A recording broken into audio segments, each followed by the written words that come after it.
My name is Austin Hirschberger, and this is my video for EDL 851 Module 1. A little bit about myself. I completed my undergrad in 2015 from KU. I still live in Lawrence with my wife. We've been married for almost 5 years. She's also a teacher. She teaches K through 2 special education at Prairie Park Elementary School here in Lawrence. We've got a son who's 2. And then we've got 2 dogs shown over there on the top left. Their names are Gunner and Breezy, both boxer mixes. And then a few of my hobbies include fishing. There's a picture over there on the bottom left of me and my son fishing. Then I also like to hunt, play golf, and do a little bit of woodworking. Professionally, in my current position, I'm a K through 5 PE teacher in Basehor, Linwood. Basehor is located kind of between Lawrence and Kansas City, so I commute about 30 minutes. I'm shared between 2 elementary schools, Linwood Elementary and Glenwood Ridge Elementary School, both K through 5. I'm also a middle school football assistant coach for 7th grade at Basehor Linwood Middle School, and then I'm a high school baseball assistant coach. Previously, I was the adapted PE teacher for 3 years in Washburn Rural, which is located in Topeka. This is my 5th year overall in education, 2nd year in my current position. And then as far as my administrative goal, the reason I'm doing my master's at Fort Hays State is to become a high school athletic director / assistant principal. That's what I'm hoping to become. Strategies for developing collaborative professional culture. As far as improvement, schools should offer professional development opportunities for teacher. Ideally, PD opportunities should apply to all staff members, so they should be SPED related, specials related, and classroom related. Utilize community resources and opportunities. This means building partnerships with community members and work as partners to not only improve the school, but to also improve the community. And then consider input from all stakeholders. This includes administrators, teachers, students, parents, and members of the community. As far as teacher retention, we should create a positive atmosphere in the school. You want the school to be welcoming and somewhere the teachers look forward to going to work. Value input from all teachers.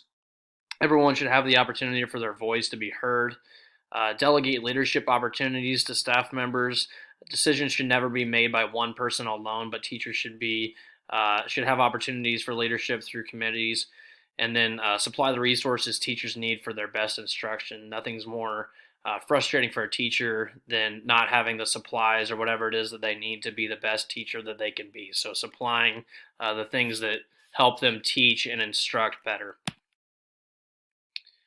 As far as learning, encourage a variety of instructional strategies to meet various learning needs. These include whole group, small group, one-on-one instruction, also along with hands-on learning. And then encourage use of digital learning tools for students. Technology is advancing these days, and it's our duty as educators to ensure that our students are able to use technology and be effective in the future. As far as the well-being, building relationships among staff members, you want teachers to feel and see you as approachable. You never want them to be afraid to approach an administrator. And then offer social opportunities for staff members outside of school.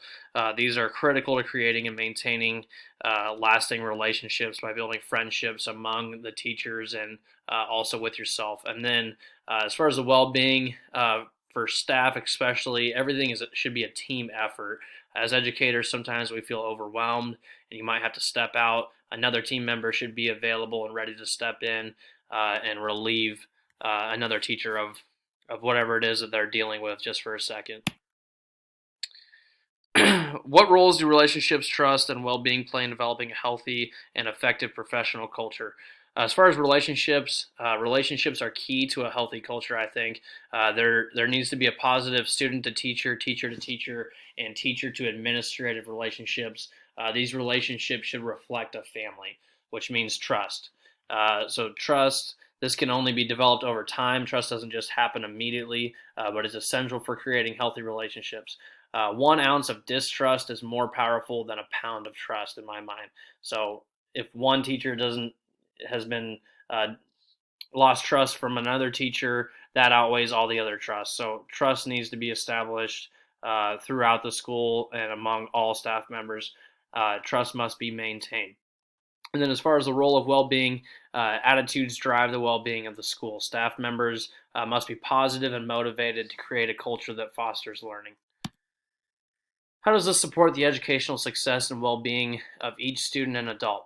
An educational setting where teachers feel valued and supported by an administration allows them to flourish in their instruction, which benefits learning for students. Kind of back to ensuring that we supply all the resources that teachers need to work at their best. To create a culture that is conducive to learning, the school must focus on the areas of continual improvement, retaining teachers, and the well-being of students and staff. All right, thank you for watching my video. I look forward to a great next 8 weeks in this course. Thanks again.